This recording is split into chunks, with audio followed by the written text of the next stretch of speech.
మగవులు మెచ్చే ఆషాఢం sale Chennai shopping mall ఆడి KG sale.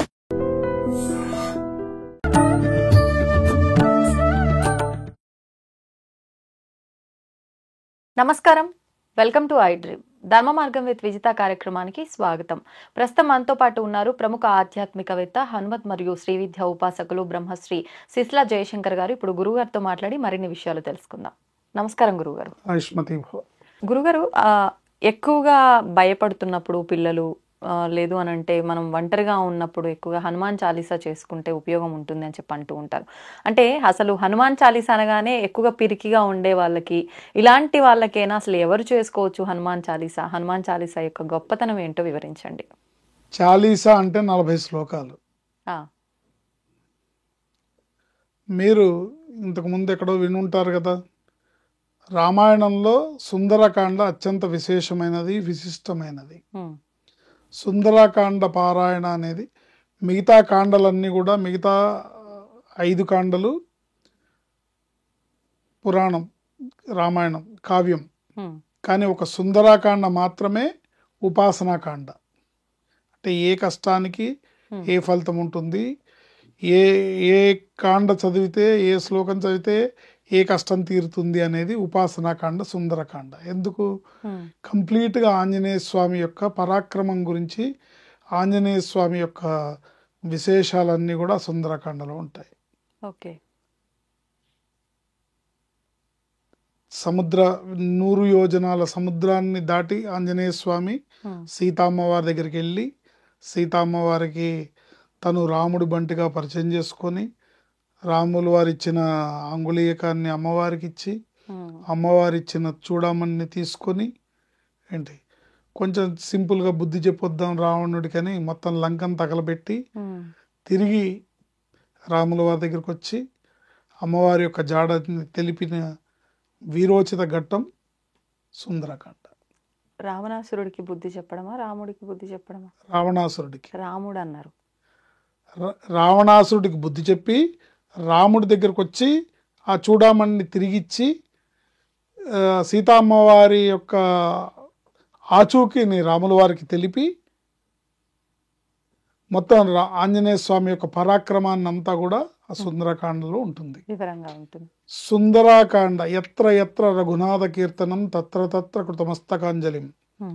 ఎక్కడెక్కడైతే సుందరకాండ పారాయణ, రాముల వారి యొక్క ప్రస్తావన, రామాయణం యొక్క ప్రస్తావన వస్తే అక్కడికి వెంటనే ఆంజనేయ స్వామి వస్తారు. ఇది నిజం. సుందరకాండ పారాయణ చేసేటప్పుడు పక్కన ఒక పీట వేసి పెడతారు, వచ్చి ఆంజనేయ స్వామి కూర్చుంటాడు అని. తెలిసిన పెద్దలందరూ కూడా చేస్తారు ఆ పని. సుందరకాండ అంటేనే, తలుచుకుంటే ఆయనకి మహా ఇష్టం అన్నమాట ఆంజనేయ స్వామికి. ఆ సుందరకాండలో ప్రధానంగా ఆంజనేయ స్వామి సీతామ్మవారిని దర్శించుకున్నప్పుడు, సీతామ్మవారు ఈయన్ని నమ్మినాక, ఫస్ట్ నమ్మదు, నువ్వు రావణాసురుడు మాయా రూపంలో వచ్చి ఉంటావంటే ఆయన నమ్మకటానికి కావాల్సినవన్నీ ఆయన చెప్పిన తర్వాత, ఎస్ నా రామచంద్ర ప్రభు పంపిన దోతే ఈ ఆంజనేయ స్వామి అని నమ్మిన తర్వాత ఆవిడ ఒక మాట చెప్తుంది, త్వమస్మిన్ కార్యనిర్యోగే ప్రమాణం హరిసత్తమ హనుమన్యత్నమాస్తాయ దుఃఖక్షేకరో భవ. అంటే ఓ ఆంజనేయ, త్వమస్మిన్ కార్యనిర్యోగే ప్రమాణం హరిసత్తమ, ఎలాంటి కష్టాన్నైనా, ఎలాంటి ఇదైనా నువ్వు దాటి రాగలుగుతావు. ఇన్ని కష్టాలు దాటి వచ్చావు, ఇంత సాధించావు, నీకు ఇంత పరాక్రమం ఉంది.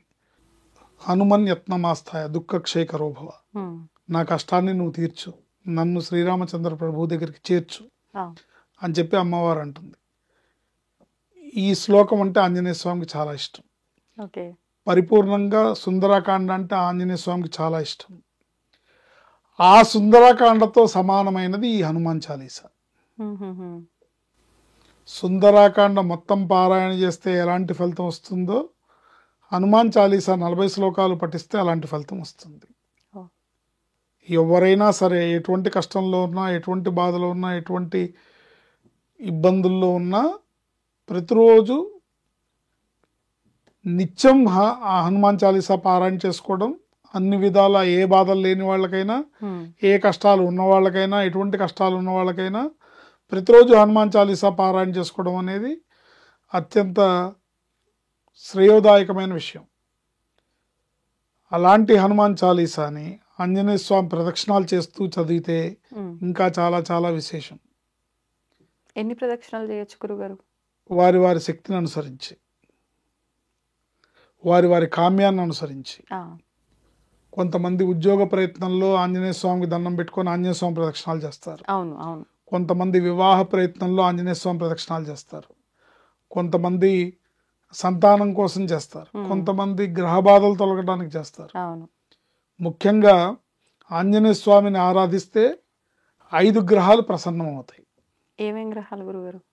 శని భగవానుడు, సూర్యుడు ఆయన గురువు కాబట్టి సూర్యుడు, సింధూర వర్ణంలో ఉంటాడు కాబట్టి కుజుడు, రాహుకేతువులు వీళ్ళందరూ కూడా అనుగ్రహిస్తారు. ముఖ్యంగా శని భగవానుడు మాటిచ్చాడు, ఆంజనేయ స్వామికే మాటిచ్చాడు, నీ భక్తుల జోలికి నేను వెళ్ళను. ఎవరైతే నిన్ను నియమనిష్టలతో కొలుస్తారో వాళ్ళ జోలికి నేను వెళ్ళను, వాళ్ళని నేను ఇబ్బంది పెట్టను, వాళ్ళని నేను పీడించను అని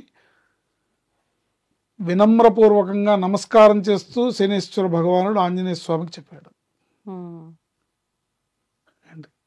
అందుకని హనుమాన్ చాలీసా అనేది అత్యంత విశేషమైన దాన్ని ప్రతిరోజు అంటే ఏదో చిన్నపిల్లలకు చదవటమో, చిన్నపిల్లలకు భయం వేస్తుందని చదవటమో, జ్వరం వచ్చిందని చదవటమో కాదు.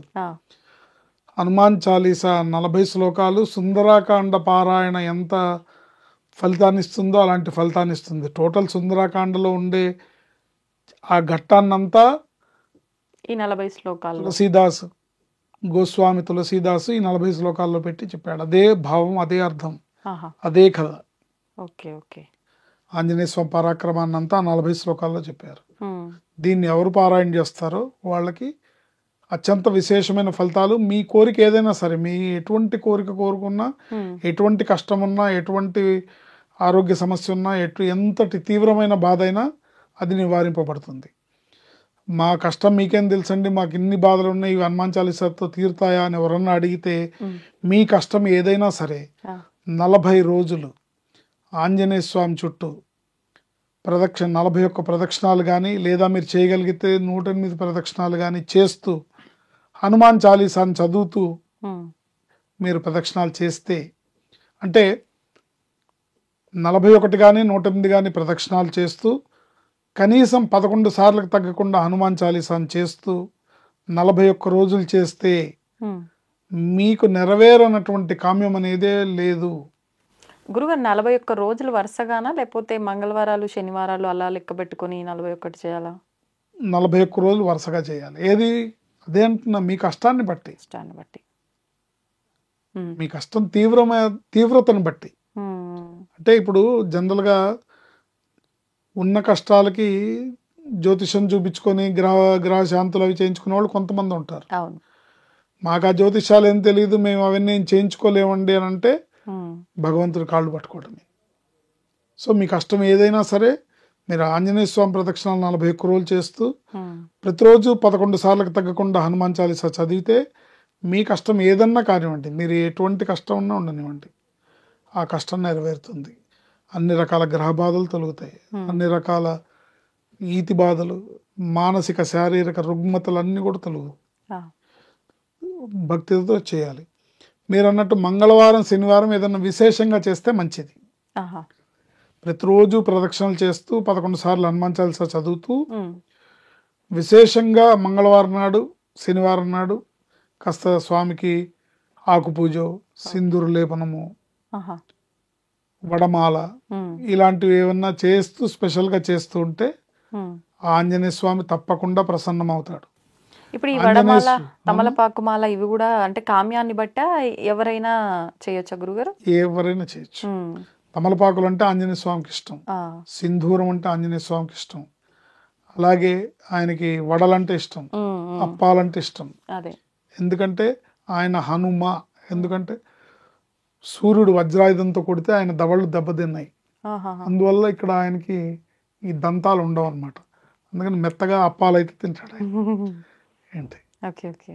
అందుకని ఈ కలియుగంలో భవిష్యత్ బ్రహ్మ ఆయన ఇవాళకి చిరంజీవిగా భూమి మీద ఆయన ఉనికి ఉన్నది. అందుకు నిదర్శనం ఏంటంటే అనేక మందికి అనేక మార్లుగా సాక్షాత్కారాన్ని ఇవ్వటం. ఆంజనేయ స్వామికి నిర్దేశింపబడిన కామ్యాలు రెండే. ఒకటి తన భక్తుల్ని కాపాడడం, రెండు రామభక్తుల్ని కాపాడడం. తన భక్తుల్ని కాపాడడం, రామభక్తుల్ని కాపాడడం, ఇదే ఆంజనేయ స్వామి పని. కాబట్టి అంటే దేవుడికి వేరే పని లేదా అని ఎవరన్నా వితండంగా వాదిస్తే నాకు ఆంజనేయ స్వామి ఉన్నాడని చెప్పండి. మీరు నమ్మితే నిరంతరం వెనకాలండి మనకి అండదండగా నిలబడి మన గమ్యస్థానానికి చేర్చే పరమ ధీరోదాత్తుడు ఆంజనేయ స్వామి. భవిష్యత్ బ్రహ్మ ఆయన, చిరంజీవి. మర్కటేశ మహోత్సాహ సర్వశోక నివారక శత్రూన్ సంహార మాం రక్ష శ్రియం దాపయ బోహరే. అసాధ్య సాధక స్వామిన్ అసాధ్యం తవ కిం వద రామదూత కృపా సింధు మత్కార్యం సాధయ ప్రభు. అసాధ్య సాధక స్వామిన్ అసాధ్యం తవ కిం వద. అసాధ్యాలని చేసే ఓ స్వామి, నీకు అసాధ్యం అనేదే లేదు. నీకు అసాధ్యం, నీ వల్ల కాని పని అనేదే లేదు. ఓ రామదూత, ఓ కృపాసింధు మత్కార్యం సాధయ ప్రభు, నా పని చేసి పెట్టు.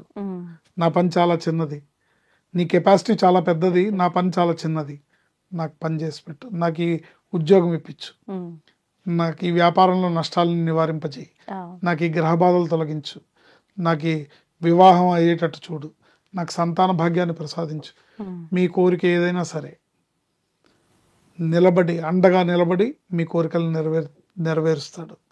నమ్మి కొలవాలి, భక్తి శ్రద్ధలతో కొలవాలి, ఆయన చుట్టూ తిరగాలి, ఆయన పాదాలను ఆశ్రయించాలి. రామ అంటే చాలు ఆయన పరవశించిపోతాడు. సో ధర్మంగా ఉన్నవాళ్ళు, నమ్మి కొలిచే వాళ్ళకి ఆయన కొంగు బంగారం. ధన్యవాదాలు గురుగారు. యష్మతి భవ. తవ్వండి, తవ్వుతూనే శివలింగం. సరే దాన్ని అట్లా కప్పేసేయండి, చూపించదండి. Krishna is there. మూర్తి పూజ కాదు, సాక్షాత్ బ్రజేంద్ర నందన భగవాన్ ఉన్నారు మూర్తిలో. ఏమీ ఆశించకుండా ఆరాధించే వాళ్ళు కూడా ఉన్నారా ప్రభుజీ? నిజమైన భక్తి అంటే మనకు తెలియదు కాబట్టి